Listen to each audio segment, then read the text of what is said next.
Tungod sa nasinating kusog nga pagbundak sa uwan kagahapon sa hapon, pipila ka bahin sa dakbayan sa Talisay ang gibahaan. Adunay live report si Femari Dumabog. Fem.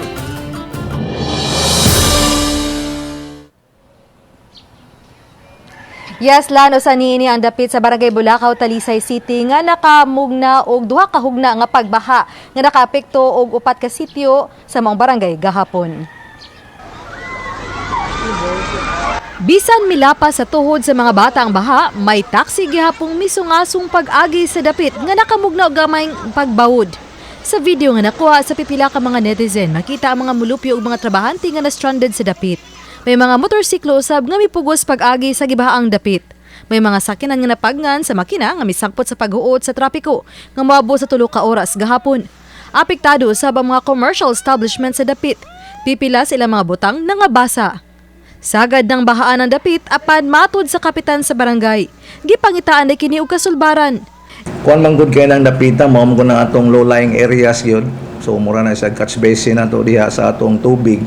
Actually tungod lang gyud sa kakusog yun siguro niya kalit, no? Mao na nga although nga doon na natay project diha. Irekomendar ni Kapitan Banjo Abastilla sa buhatan sa mayor nga ipaygay ng sinimanang paglimpyo sa drainage kay ang ilang dapit haduol man sa gawsanan sa dakong sapa sa dakbayan. Nang hinaot ang kapitan nga matun-an kung mahimo ba nga may drainage system usab nga mopalaho sa tubig sa Mananga River aron kalikayan na ang pagbaha sa dapit. Nagsugod ang baha alas 12:30 sa udtog, milungtad kini alas 2 sa hapon apan subling misa ka ang tubig pagka alas 5 sa hapon hangtod na sa alas 8 sa gabi. Sa monitoring sa Pag-asa Visayas, ang ITCZ mihatod sa kusog nga pagbundak sa uwan nga moabot sa 75,000 ngadto sa 150,000 drums per square kilometer ang tubig ulan nga mo'y hinungdan sa pagbaha. Lakip sa gibahaan ang ubang bahin sa Cebu South Coastal Road. Ang dito po sa SRP Laray side, sa Laray area, na po dito yung nagbaha. And then sa Linaw medyo ubos-ubos na to, pero nakakause gapon tong traffic. Okay. No? So, mao na siya, mga tulo ka main street sa Talisay nga nagkabaha.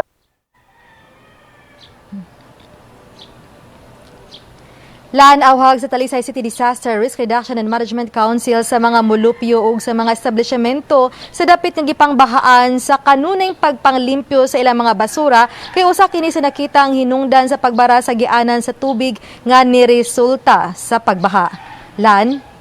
Daghang salamat, Femari Dumabog.